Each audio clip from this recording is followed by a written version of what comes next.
And that's what's going to happen with that. So the scout's basically got a bunch of stuff around her now.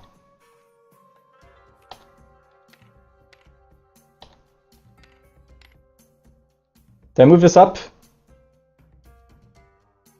I think I did. Yeah, I moved it up. Alright, so how do I get the scout's turn out of the way right now? So I'll note that you can actually, like, void events, but yeah, you know what? We're going to make her a void event. We'll use the wind chimes to make her a void event. What she's going to do right now, she's going to use cross country to get out of dodge, because she's going to lose the secrecy to go down to 1. And that's going to suck for her, because basically she's basically getting, like, tired, tuckered out at this point. She's just going to bolt. She's going to go right over to the monastery. And she's basically just going to sit there, gain 2 secrecy back, because, basically that's what cross country lets her do. She gets 2 up to 7. That's her turn. She basically just ran. That's all she did. And now she doesn't worry about anything because she's basically, like, away from trouble. Now, note on this guy's turn, the wizard, I can actually move him over to the monastery to make him avoid getting discovered. I might want to do that because this guy can still teleport, but he may not be able to do it for long. Because this guy's over here next to the gate. It makes sense for me to try and kill this gate right now with the mercenary, so I'll note that this guy, he's got exotic style, which lets him fight with 3 dice. If he basically fails, he suffers the effect twice, but I want to try and get rid of that dice. So he's got 1 master workblade for an extra dice, he's got this for 3 dice. He's going to try to kill the gate with a power of 5. He has to roll 5 or 6 in order to kill it. Oh, you know what I forgot to do? Here's a draw events. Let's do that right now before I even look at the dice. Alright, so there's an altar here. You roll 1 dice and you take the highest. So let's see what we get. You got 1. It's a defiled altar. You have to spend a grace or increase the darkness by 1. Well, that's easy enough to deal with. He's got some grace on him. It's fine. And he did get a 6, so he did kill the blight, so that's done. He's going to lose a grace and a secrecy basically fighting this stuff, so this is out of the way. The gate's out of the way. He's purged the mountains, basically, as a result of his actions. Now, because he's basically got Dogs of War over here, Glories of War, rather, he's going to basically exhaust the power. He's going to gain up 1 grace. And he's going to refresh his other powers. So this comes back online. And this comes back online.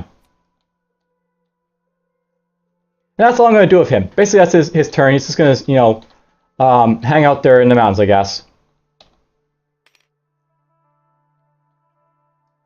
Alright, now, the wizard. The wizard here is here with this dark fog. And I'm really not keen on letting it stay there. We're going to use his arcane energy to refresh his lightning strike and his teleport.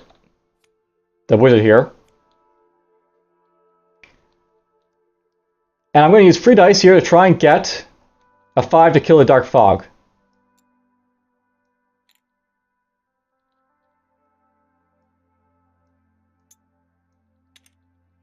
Now you may be wondering, why am I killing these? Because if the Necromancer moves here, it's just going to create 2 more blights here, right? Here's something to note, by the way. If I clear out the mountains and the forest, it'll basically make it easier for me to search in these areas, and that's when I'll send a scout there to start doing that. And basically, if I clear this out right now, the forest,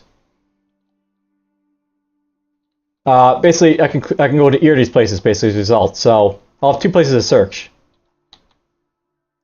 So let's just try and kill it. And I got 5. So lightning gets exhausted. And you know what I forgot to do yet again? Event. Getting ahead of myself so much. Alright, we got Tracker here. I can win, elude, no effect. I can win the fight, I can lose secrecy. Or I can failure, I can lose 2 secrecy. Let's just try to elude this thing, just, for the hell of it. And I'll note if I need to, I can use my vanishing dust to make sure it's gonna, be whatever. But actually, I'm just gonna lose secrecy here. He's down to no secrecy, basically, as a result of, stuff that happened. That's all it means. So this blight goes away, Dark Fog's gone. That's his turn. Now the Crusader. He's gonna basically pray, of course, to like get his like, you know, grace back up.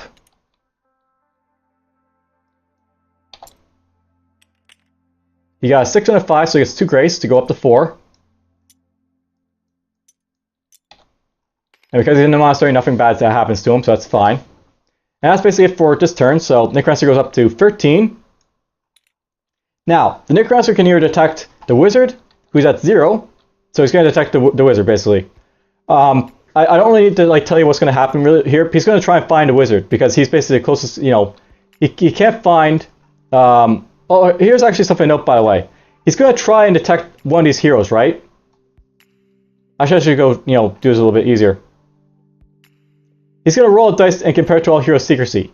He detects the hero with the lowest secrecy and then a result, unless in the monastery, and he'll try and move to the closest detected hero. So, the Wizard has the lowest secrecy, and regardless of what I roll, he's going to detect the Wizard first, so he's going to go like this. I'm coming for you, Wizard. And then we're going to draw the thing here. So, Village gets an Omen. Omens are pretty bad, because they basically make higher rate events happen. Alright, so that's basically out of the way. Everyone's turn basically happens again.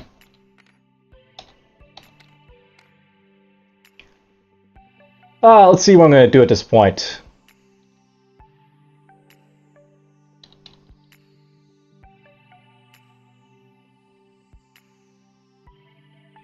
I think with the Wizard here,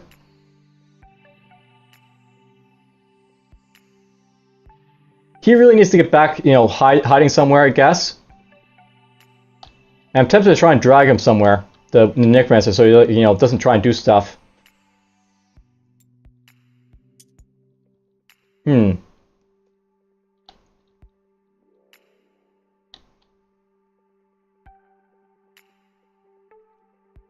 Right now the Wizard doesn't have like any like real secrecy, so he could go over here.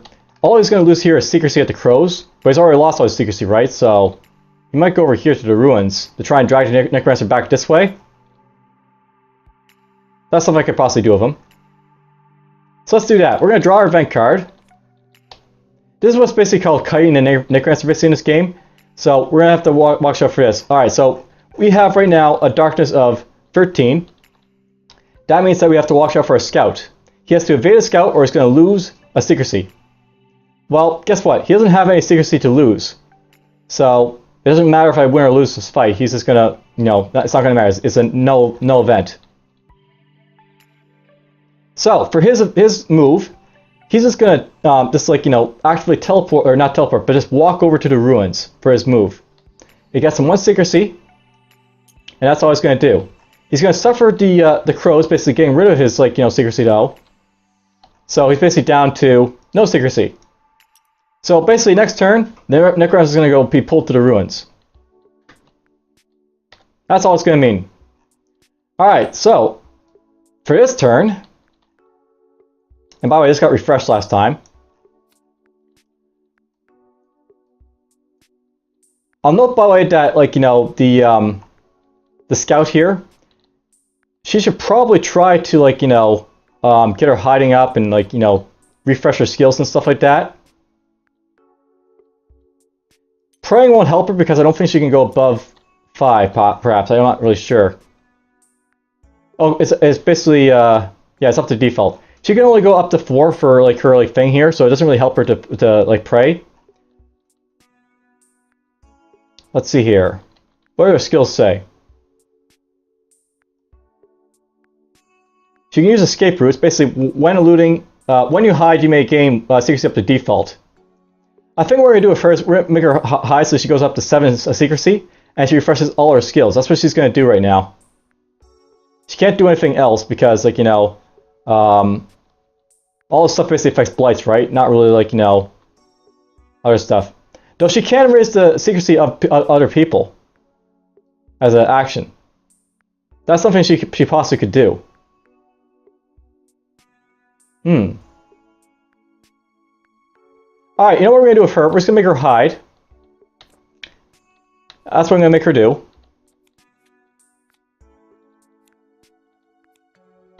That means she gets up to 7 secrecy right away. All her things are refreshed, basically, as a result. And that's her turn. And I didn't actually use this wind charm. So basically, this is like, you know, something I can do with whatever I want with, I guess. This guy here, I think I'll get him to try and pray again to try and get, like, you know, up to default, like, you know, grace. He got 4 and a 4, so he's up to 6. That's all he's going to do. And the mercenary. Mercenary for his turn has to roll 1 dice for a Chalice of Life. Gets nothing. He has to draw an event because he's out in the open. And he has to worry about midnight, so he gets 1 more darkness. Kind of bad, but oh well, it happens. Now, for him, I'm tempted to hide just so I can like get this back and get another high, secrecy basically. But I don't think there's any real reason for him to do that. We're just gonna have him searched, I think, in the mountains. Maybe is something I might make him do. Or I might make him move over here to the village. I can make him try and, like, you know, deal with stuff over here. But then there's, like, that omen. And this guy's only nullifying Oblivion.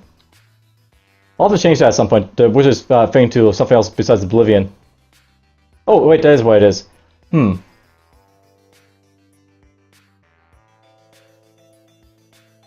I might send him over here to try and deal with the other powers here, because, you know, it's stuff I could do.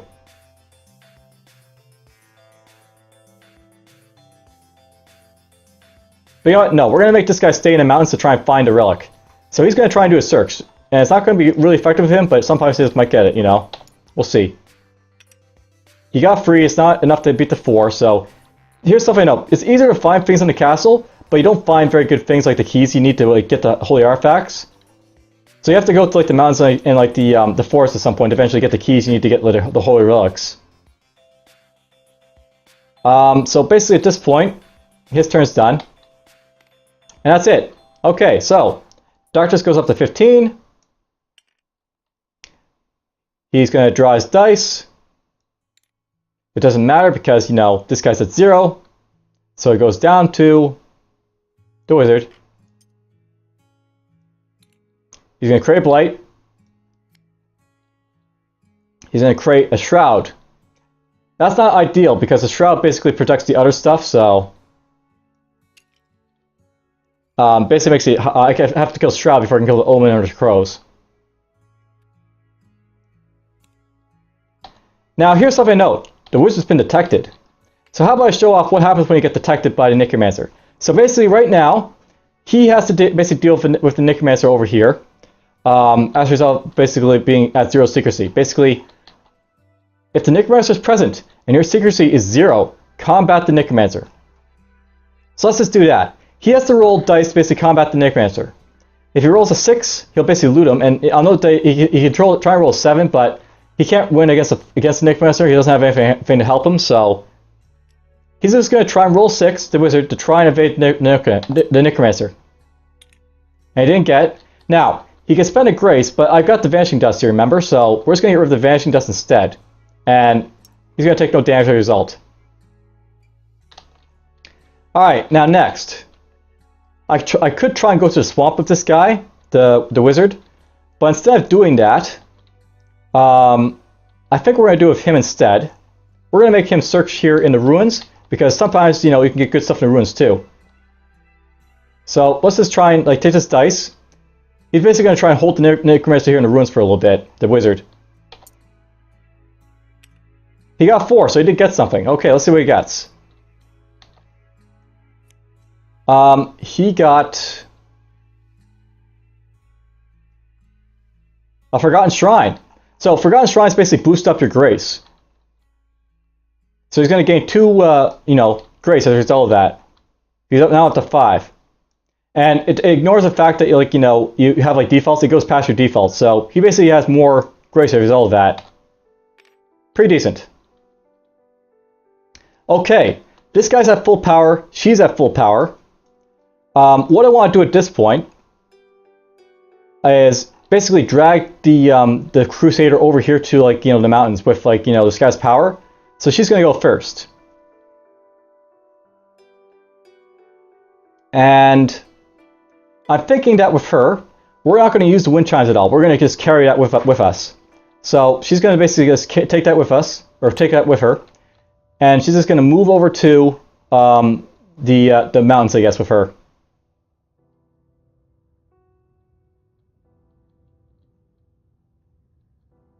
Basically, Crusader's at like 1 secrecy right now, but he's still above the Wizard at 0, so it's fine.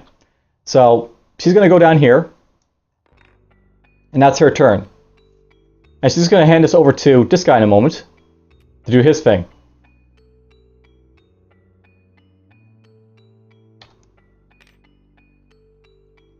Now, I basically handed the wind chimes over to the mercenary, so he's going to just use this to, you know, make this come back online.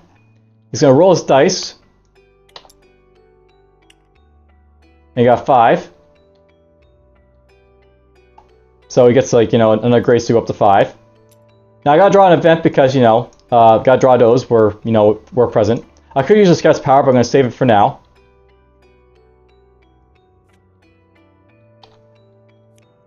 An unfriendly eye. So, you basically count the blights in your location. If you have 0 blights, you lose a secrecy. So basically, no blights. We're just gonna lose a secrecy here, which isn't ideal, but it happens. Now next, basically with the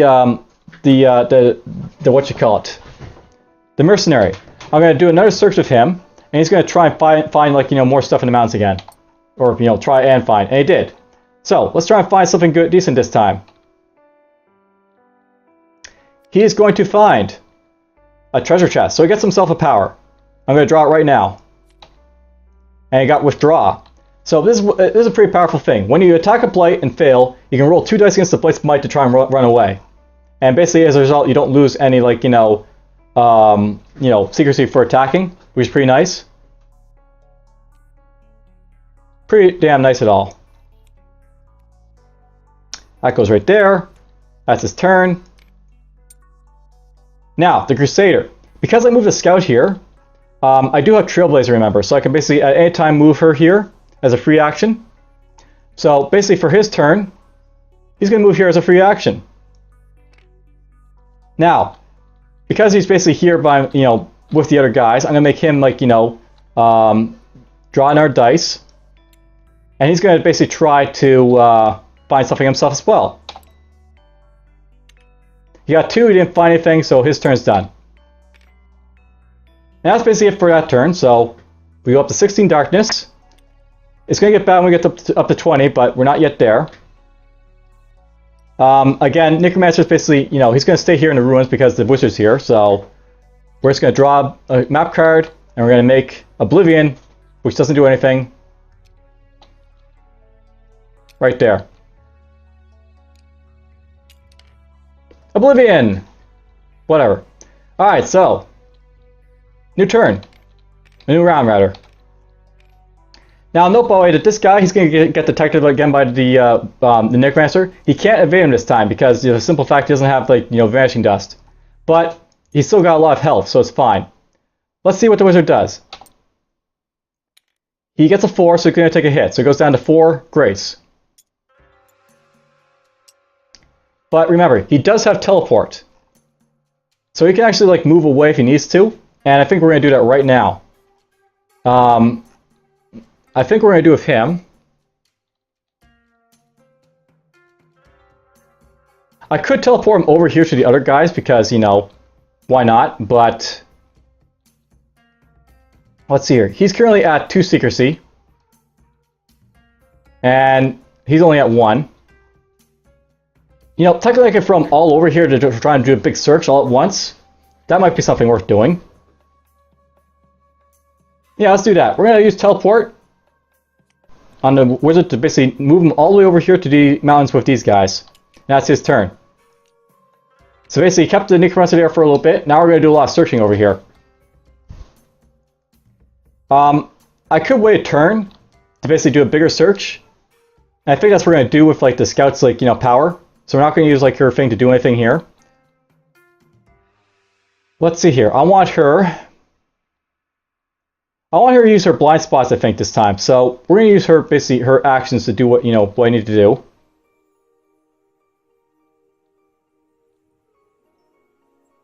And by the way, this can be, you know, given to whoever who wants to have it, I guess.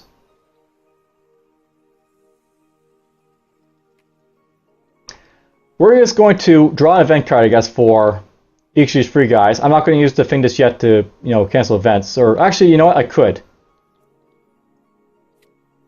We're going to put shelters on so, you know, they don't experience events. Boom. No events are going to happen.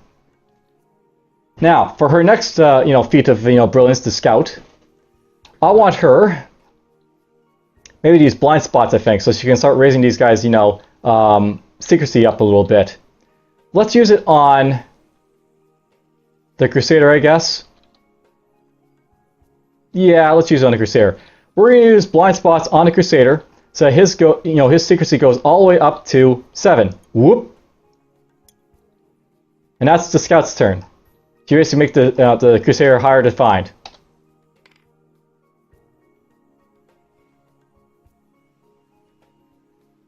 And then for this guy, he doesn't really have much to do to the mercenary because, like, you know, there's not a whole lot for him to do, but he can try and gain health, I guess, so he could do that.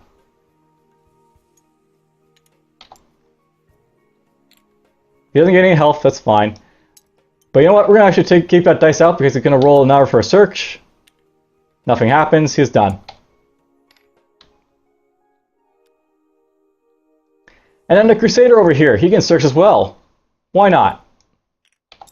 Oh, wait, before we do that, this guy actually has a powerful skill called Providence. He can basically spend a grace to search, and then he'll roll a dice to try and gain a treasure chest. That's something I'll wait a little bit to do, but we're going to use basically one dice against this to do normal search right now. And it does actually find us something, so if I use this I would have got a treasure chest, but whatever. Get rid of that first.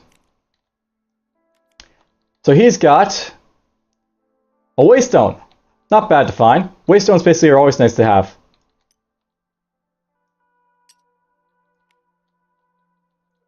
And that's basically our turn.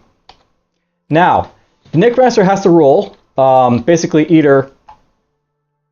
you go up to 2 actually. Because he teleported.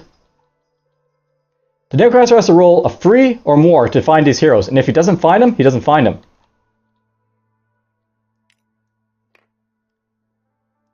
If he rolls a 1, he's going to go to the forest. If he rolls a 2, he's going to go to the swamp. Ideally, I don't want him going to the forest, but if he goes to the forest, then, you know, so be it. 17 darkness. He rolls a 1, so he's going to march over to the forest. So because there's no blights in the forest, he's going to create 2 blights this time. So we draw 2 map cards for that. And he's going to draw a Dark Fog, again, and an Omen in the forest. So, Dark Fog, hard search difficulty, and Omen.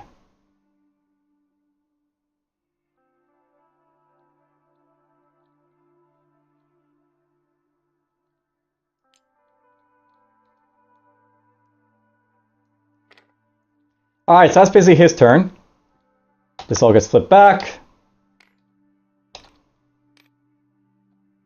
And we begin again. Alright, so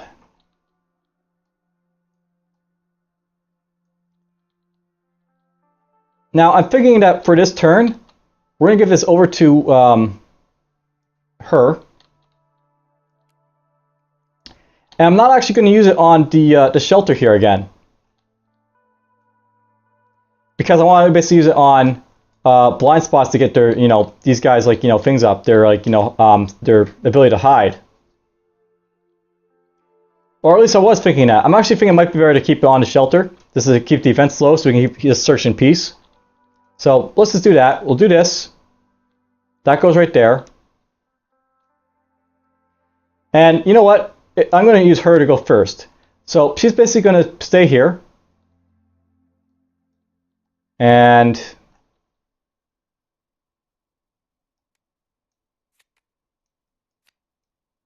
put that there. We're also going to use treasure maps, I guess, as her action. So she can basically try and find some stuff for us. So we're going to 3 dice.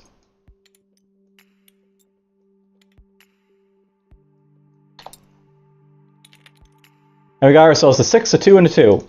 2s don't do anything for us in the mountains, but a 6 does. So, alright, so our map deck is basically done. We have to basically reshuffle this and draw a new card. And we found our key. That's what we need. We need one more key and then we can get the Holy Relic from here. That's basically why I'm in the mountains right now, is just to get the Holy Relics.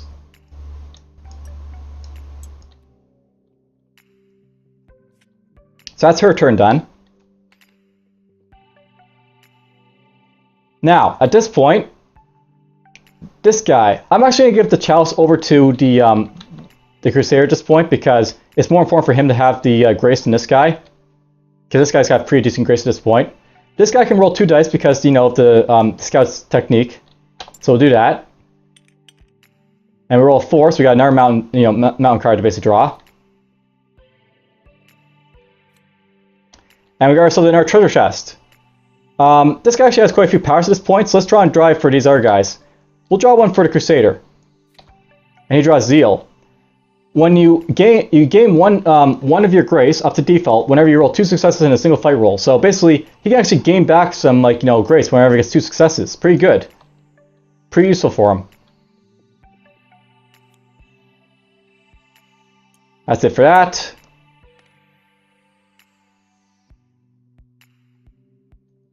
Alright, this guy. I'm tempted to make the wizard hive right now, but because of that search roll, I'm really interested in making him search the wizard. This is a benefit from it, so let's do that. We're going to search with the wizard too. He rolls a 3 and a 4. The 4 is good, so we'll take that. You know, I got a lot of these cards all over the place. I really should be dropping them in here.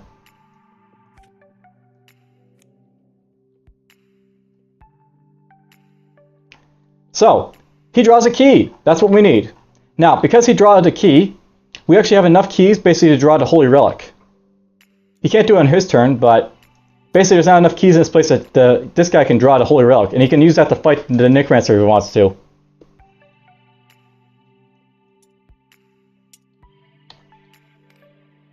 Now, this guy has to draw, this dice basically to try and get his thing here. He got the 5, so he goes up to 7. Now, because he's got Providence here, he can basically spend a dice, and then he can add 1 from the thing here. So basically he'll get plus 1 dice plus this one. Basically this guy has to roll 2 dice, and if he gets a success in one of them, he'll get a treasure chest. If he rolls greater than that search location. So he'll get power, this guy. Hopefully. And he got 4 and a 6.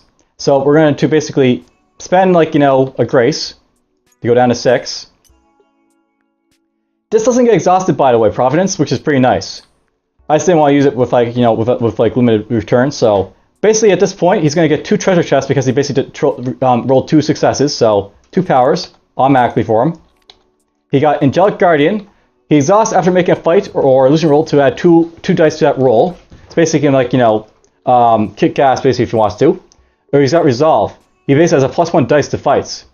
So yeah, this guy's really good at fighting this guy, as you can probably guess.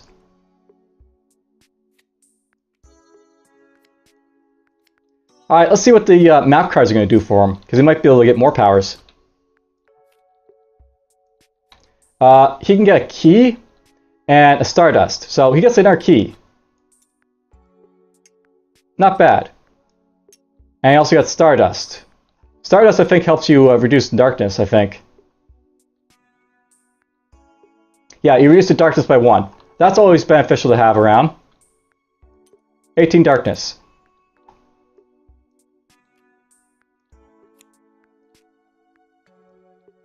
Alright, so that's our turn. This guy's got a few more powers left, but he's getting a lot more powerful. And that's the thing, you want to get these guys really powerful so they can fight down the Necromancer. If you're not powerful enough to fight the Necromancer, you're going to be relying on a whole lot of luck. And, of course, I'm really bad at luck, so I don't do that. Alright, let's see if the Necromancer detects anyone or not. Again, he has to roll a 2 or more in order to find a wizard. Or 2 to find a mercenary.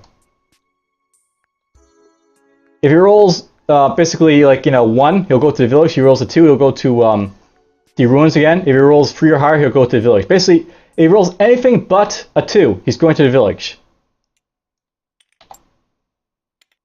So he's going to the village. Now, because there's like, blight present, he only creates 1 there. So this is going to create 1 blight here.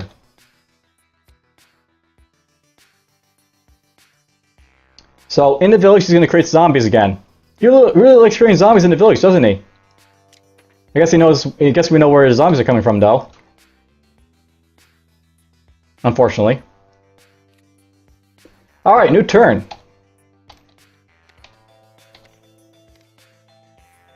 Now,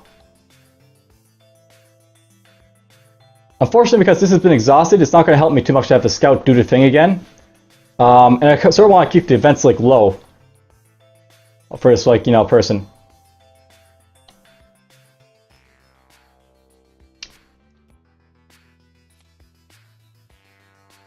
Let's see here.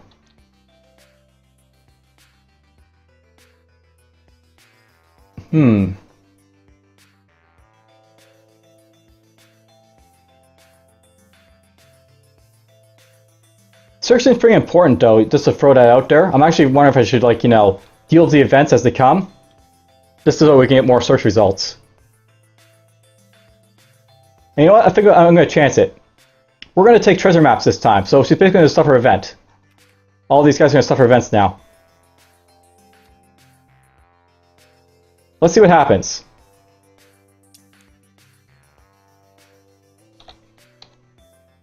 So basically, she's got a guard trove.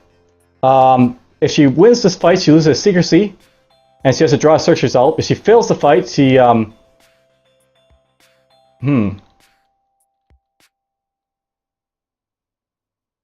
to lose, she has to spend a secrecy or draw another event.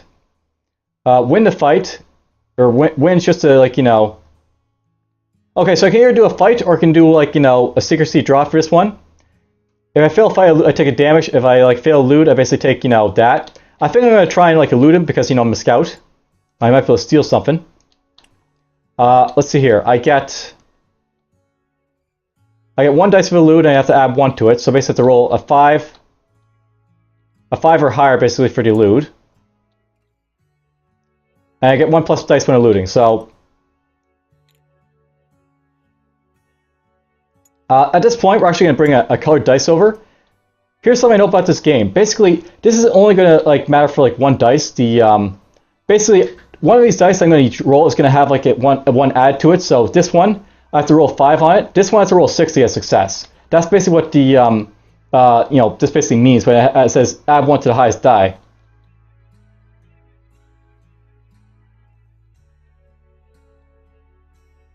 Though I think the exhaust can go to either one. So if this is a 5, I can exhaust this thing, it'll become a 6, even if this is a 1.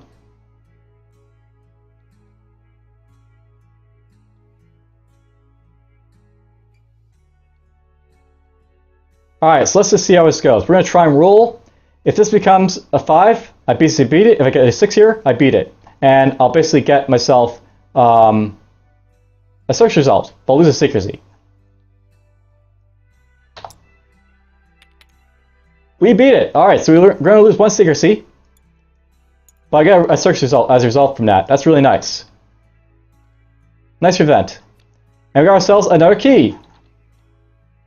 Now, there's basically 2 ways to win this game. You can either kill Necromancer or you can, banish him from, the plane of existence.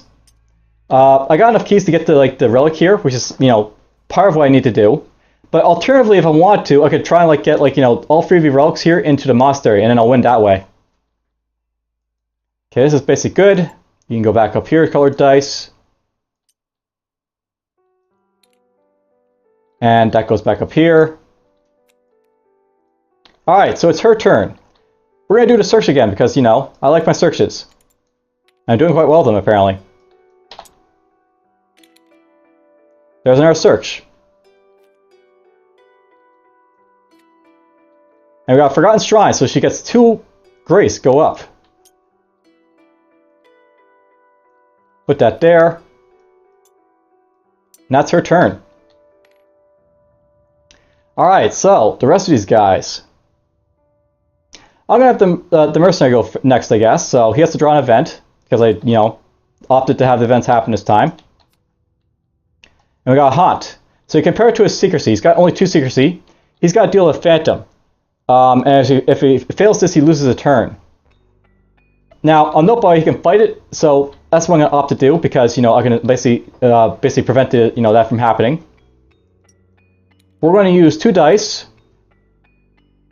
Because of military style, I'm going to use a free dice for Masterwork Blade. I could use exotic style, but I don't want to suffer a lose turn twice, because that'd be really bad.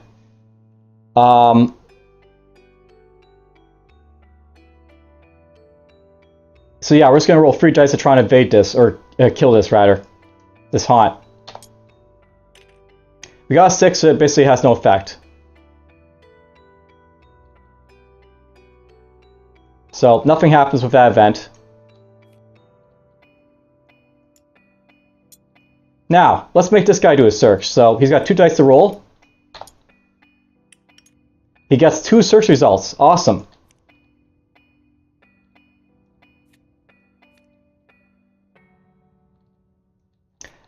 He got an R key. And he got an artifact. Not bad. So we got 3 keys, 4 keys, 5 keys, 6 keys. If I get 9 keys and I go to each of these artifact locations and like bring them back to the monastery, I win. So that's how I can win this game, by the way. And it's kind of boring how I'm playing it, I guess, in a way, but this is a way you can actually win the game, just like, you know, camping out. And we're on artifact as well, so we'll bring that to him. Alright, so we got Starry Veil. When any hero at your location draws an event with a fate of 5 or more, they may discard it and draw another. So basically this allows me to prevent like bad events from, like, you know, if it's an event of like, you know, 5 and I don't like it, I can discard it and like draw a new one. That's pretty good. Alright, these guys are next. Let's have the wizard go next, I guess. You know, I'm actually tempted to have this guy rest, or hide rather, just so he can get our secrecy. I might do that in a bit, we'll see.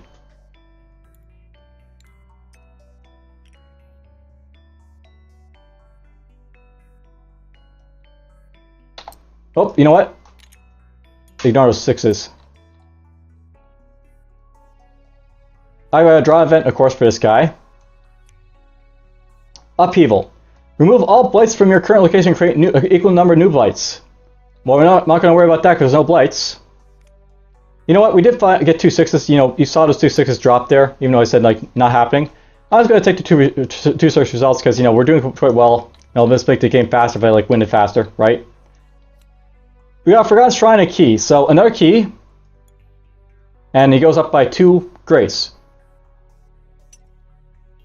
So that's awesome. Now, the Paladin. He can get our power if he wants to, so let's go like this. And we're going to try and hope to get a couple 4s of this guy.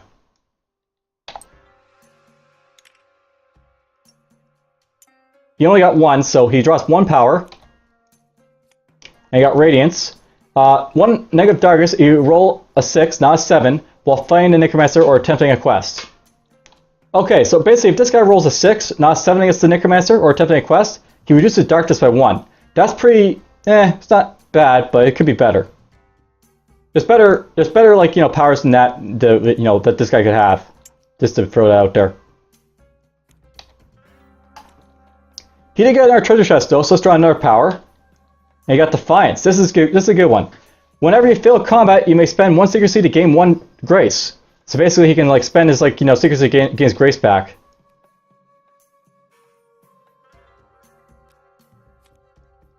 Put these in the wrong place. And that's his turn. Alright, let's see if the Necromancer detects these guys or if he like wanders off somewhere else. If he gets a 1, he's going to go up there anyways. If he gets a 2, he's going to go back to the ruins. Basically, if he rolls a 2 again, he's going to go back to the ruins. If he rolls anything else, he's going to go to these guys up here. Actually, that goes after. Now, note by the way that if he does roll a 1 or 2, he's going to create an extra plate wherever he goes. So, that's basically at the 20 here now. 20 is pretty bad. He rolled high, so he's going to just like, create a couple plates here, not just 3, which is, you know, fine. Our variety only creates like, you know, 3 blights. Or 2 blights and 3 blights. In the mountains, he's going to create an omen and mountains. Or shroud in the mountains. So he drops this here. And he drops... What else is he going to drop here? The omen. Where's the omen? I might not have any omens left, which means that I'll have to draw another card for the omen, because if you don't have it, you just have to draw another card. So, that's basically discarded because I don't see an omen at all. Like, there's no omens left. They're probably over here somewhere. So another card. And it creates a vampire. That I can create. That's the only other vampire I've got, though.